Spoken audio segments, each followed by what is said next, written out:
देवादिदेव भगवान महादेव और जगत जननी मां जगदम्बा के चरणों में नमन करते हुए परिजनों में राजस्थान से मधु शर्मा सर्वदा वंदे मातरम आर्टिकल्स की राइटर हूँ, कई महत्वपूर्ण पदों पर हूँ। मेरे देश धर्म मंच पर कहीं कैसी भी कोई आपत्ति संकट आए तो उठकर सबसे पहले प्रतिक्रिया देने वालों में से हूँ। और सबसे बड़ी बात, मैं राजनीति में होकर भी हिंदुत्व के लिए लिख बोल और लड़ सकती हूँ, जबकि राजनीति में इसे वर्जित माना जाता है। परिजनों, कुछ मुद्दे आज मैं लेकर आपके सामने उपस्थित हुई हूँ। हालांकि मैं लिखा हुआ देखकर कभी नहीं बोलती हूँ मायावती जी की तरह, पर क्योंकि ये हमारे पूरे हिंदुत्व की एक शाखा का और एक पूरी इकाई का प्रश्न है, हमारे जैन समाज का, इसलिए मुद्दे मैंने नोट किए ताकि कोई मुद्दा छूट न जाए। परिजनों, बहुत ही लज्जा के साथ मुझे बताना पड़ रहा है कि हमारे राजस्थान में एक गधों, जाहिल, गंवार, अनपढ़ों का एक झुंड है अनूप मंडल नाम से। हालांकि इसे जाहिलों का झुंड नहीं कहना चाहिए, बल्कि अपराधियों और हत्यारों का झुंड कहना चाहिए, क्योंकि बीते 100 बरस से ये हमारे जैन धर्म को टारगेट कर रहे हैं। और लगभग 500 के हमारे जैन साधु साध्वियों संतों की ये कभी पत्थर मारकर, कभी आग लगाकर या कभी गाड़ियों के नीचे कुचलवाकर हत्या कर चुके हैं। आश्चर्य इस बात का है मुझे कि अभी तक सरकार का इस पर ध्यान क्यों नहीं गया, इस पर कभी कोई FIR क्यों नहीं हुई, कभी सुप्रीम कोर्ट ने संज्ञान क्यों नहीं लिया, और स्वतः संज्ञान और IB, CBI, CID वगैरह की जांच इस पर क्यों नहीं बिठाई गई, क्योंकि ये तो सरासर हत्याएं करते हैं। ईश निंदा तो करते ही हैं धार्मिक जैन समाज की भावनाओं को, बल्कि जैन समाज की भावनाएं ही क्यों, हमारी सबकी धार्मिक भावनाओं को भी ये ठेस पहुंचाते, क्योंकि जैन धर्म कोई हमसे अलग नहीं है, ये हिंदुत्व का ही एक अंग है। दूसरा, ये कहते हैं कि जैन लोग राक्षसी विद्या वाले हैं, धरती को दुखी करते हैं, गरीबों को लूटते हैं। पता नहीं कौन सी रिसर्च से ये ऐसे निस्तारण सामने लेके आए हैं ये गधे लोग, हमें तो समझ में नहीं आ रहा है। व्यापार करना कोई बुरी बात तो नहीं, क्योंकि लक्ष्मी की आवश्यकता तो सभी को रहती है। अनूपीय गधों, तुम भी तो लक्ष्मी के लिए ही ये इतना सब कुछ भारत को खोदने का काम करते हो, हिंदुत्व की जड़ें उखाड़ने का काम करते हो, हमारे धर्म, वंश, देश को आग लगाने का काम करते हो ना, तो तुम हराम के टुकड़ों पे पलते हो। हमारा जैन जो समाज है वो अपनी परिश्रम से, अपने दिमाग से कमा खाता है, बिजनेस में है, बिजनेस माइंड है, क्या बुरा करता है मुझे ये बताओ। दूसरा, ये कहते हैं कि संसार पर शासन करना चाहते हैं।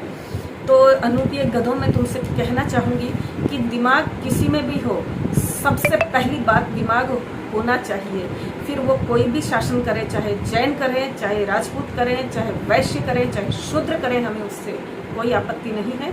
मूर्खों के हाथ में इतने बरसों बरस सत्ता हमने देख चुके हैं कि उसका क्या परिणाम होता है, तो दिमाग वाले शासन करें, हमें इससे कोई प्रॉब्लम नहीं है। आगे ये कहते हैं कि हमारी धरती का धर्म ये लोग बाहर ले गए जैन्स, तो मैं इन लोगों को कहना चाहूँगी कि गधों, मुझे कोई प्रॉब्लम नहीं है, या हमें किसी को भी कोई प्रॉब्लम नहीं है। बहुत सारे बौद्ध अनुयायी भारत से बाहर धर्म को ले गए थे, तो प्रचार प्रसार ही हुआ हमारे बौद्ध धर्म का, तो जैन धर्म का भी हो जाएगा, तो क्या प्रॉब्लम है। प्लस ये कहते हैं कि कोरोना जैन महाजन लोग लेके आए हैं, तो इनको गधों को मैं कहना चाहूँगी कि कोरोना वुहान वायरस है, ये तो अमेरिका भी मानता है। तुम अमेरिका से कौन से अधिक फॉरवर्ड और कौन से पता नहीं सुपरस्टार ऐसे हो गए हो कि तुम ये सर्टिफिकेट बांटते हो कि कोरोना कौन लाया और कौन नहीं लाया है। और अगर कोरोना जैन लोग ही लेके आए हैं, तो मुझे ये बताओ गधों कि वुहान से आया है, ये तो चाइना से आया है ये वायरस, तो वुहान चाइना वालों ने कब जैन धर्म अंगीकार किया, तुम्हें तो पता ही होगा, हमें भी बताओ जरा। आगे ये कहते हैं कि भारत को अंग्रेजों ने नहीं, जैन बनियों ने लूटा। अरे ऐसा तो कभी हमने देखा नहीं, सुना नहीं। मेरे फादर की तो हमेशा से बैठक ही जैन राजपूतों में ही रही है, हमने तो इन समाजों में ऐसा कुछ भी नहीं देखा। तुम्हें कैसे, कहाँ से दिख जाता है गधों, जबकि दिमाग जैसी कोई चीज़ तुम में नहीं है। बड़ा विचारणीय प्रश्न है। आगे मैं कहना चाहती हूँ परिजनों की, ये गोरी गजनी अंग्रेजों का समर्थन करते हैं, ये कुरान और बाइबल में कोई दोष नहीं देखते हैं, ये हिंदू मुस्लिम भाई भाई वाले हैं, तो लाजमी सी बात है कि ये लोग ऐसे ही बोल सकते हैं और ऐसा ही कर सकते हैं, ये कोई बड़ी बात नहीं है। आगे ये मंदिरों को लूटने का और राजपूतों को मारने का ये लोग मलेच्छों द्वारा इस बात का भी ये लोग समर्थन करते हैं। ये लोग कितने बड़े भारत के गद्दार और कितने बड़े राक्षस, जबकि राक्षस ये जैनों को कहते हैं। मैं तो कहती हूँ इन हत्यारों से, इन साइकोपैथ, इन फैनेटिक और इन विक्षिप्तों मनोरोगियों का एक क्या कहना चाहिए, मेरे पास वर्ड्स नहीं है। जबकि मैं बरसों से मैं राजनीति जैसे विषय पर लिखती रही हूँ, तो भी मुझे एक वर्ड्स कम पड़ रहे हैं कि इन पागलों को हम क्या कहें। ये कहते हैं कि वेदों को गलत ठहराते हैं, गीता जी को गलत ठहराते हैं, ये श्री कृष्ण जी को गलत ठहराते हैं, उनके कंधे पर ये गौमांस उठाया जाना बताते हैं। तो इन पागलों को मैं ये कहना चाहती हूँ कि पागलों, तुम इन चीज़ों को सिद्ध करो, तुम इनको साबित करो। कोई 100-200 लोग तो धरती पर तुम्हें सुनते नहीं हैं, सिवाय तुम पागलों के आपस में तुम ही लोग कहते और सुनते हो, और तो कोई तुम्हारी कहता सुनता मानता नहीं है। एक सड़ी हुई सी एक पुस्तक किसी गधे ने, गंवार ने, एक पागल विक्षिप्त ने लिख दी, उसको लिए तुम घूम रहे हो और उस पुस्तक के अनुसार तुम लोग पूरे विश्व को चलाना चाहते हो। पागलों, तुम लोगों का तो जगह पागल खाने हैं, तुम लोगों का तो पूरा ट्रीटमेंट जो है वो शॉक ट्रीटमेंट है।